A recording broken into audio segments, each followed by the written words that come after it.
Hello, friends. This is Dave Hurwitz, executive editor at ClassicsToday.com. Well, yesterday, if this is the year 2786, yesterday doesn't matter, but in reality, back here in 2025, yesterday I talked about Capriccio's box of Shostakovich film music, which is wonderful. And simultaneously, they have released their box of the Shostakovich Symphonies, the complete set, with Dmitrij, Kitajenko, and the Gürzenich Orchestra of Cologne. Well, this isn't as good as the box of film music. It's not bad. It's not terrible. It really isn't. It's well played. It's beautifully recorded in spots. There are some of these are live. Wait a minute. The studio ones are better than the live ones.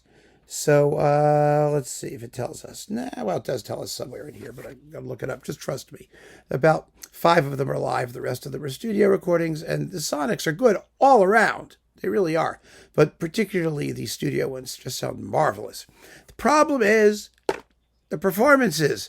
Kitajenko is not a particularly compelling conductor. Never has been, actually. He's not. Again, it's not terrible, but it's not as gripping as it could be. When these first came out, it was 2002 to 2004 here. It's when these things were recorded. There was less competition for complete Shostakovich sets. And, the most perhaps pertinent one, because it was made with WDR, which was also in Cologne, was the Reissued set. And the Reissued set, on the whole, was better. In A to B comparisons, I think. This was reviewed, by the way, at ClassicsToday.com at the time it came out, so you can see there's a detailed review there comparing it to Reissued. But since then, there have been many other Shostakovich cycles, a lot. Some of them quite spectacular. There's Petrenko on Naxos. There's the Wigglesworth on Bis, which has some really great things. Maris Janssen's, which has some terrific things. Michael Sanderling, which is absolutely wonderful on Sony. There's no shortage now of complete Shostakovich symphony cycles. Back in the day, in the early 2000s, you had Rostropovich, who was very hit and miss. Reissued, who was terrific. He became, sort of the new reference for complete symphony cycles. Kondrashtin was largely unavailable. Rostosvensky was hard to find, too. They were Melodia, and God knows who had licensed them then. And so, there was less choice, and that made this a little bit more compelling than it sounds now.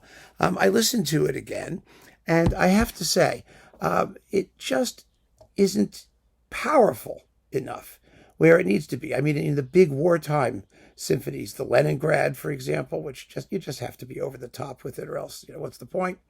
The Eighth, which is, Kitajenko does beautiful lyrical things. He really does. There are beautiful moments of soaring lyrical eloquence, but when he has to just pulverize the crap out of you, as for example in the Toccata of number 8, or the climaxes of that same symphony, or the Scherzo of number 10, or the climax in the first movement of number 10, the great Shostakovich symphonies, the ones that are really powerful, he doesn't have enough dynamism and punch. And really, everybody else does. The other great Shostakovich symphony cycles, they know when they need to nail it. And so that's a problem. And I was listening to Bobby Yar, which of course I just love. It's a beautiful performance, but it doesn't have, humor. It doesn't have the bite that the music needs. It doesn't have the terror. In the 14th Symphony, you've got a couple singers, Marina Shagu, who's okay, and Arutun Kochinian, who doesn't have the low notes. He's not as dark a bass as we really want. The 15th is a bit lame. Number 1, oddly, is a bit lame. They just don't have the character. I'm sorry.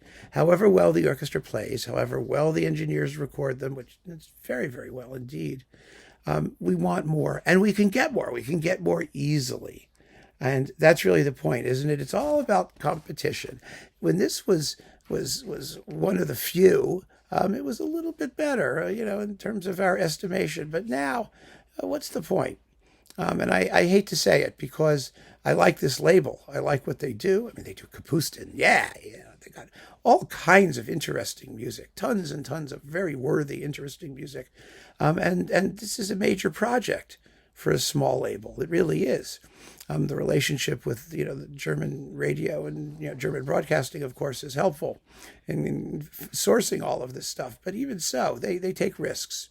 And this was a risk, but Kitajenko is not the kind of conductor I would bet the bank on. Let me put it to you that way. So this is okay.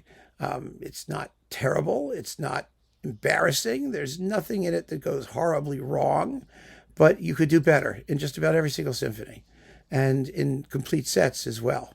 The main recommendations being the new Sanderling, Petrenko on Naxos, Barshai on Brilliant Classics. I mean, they're not even expensive.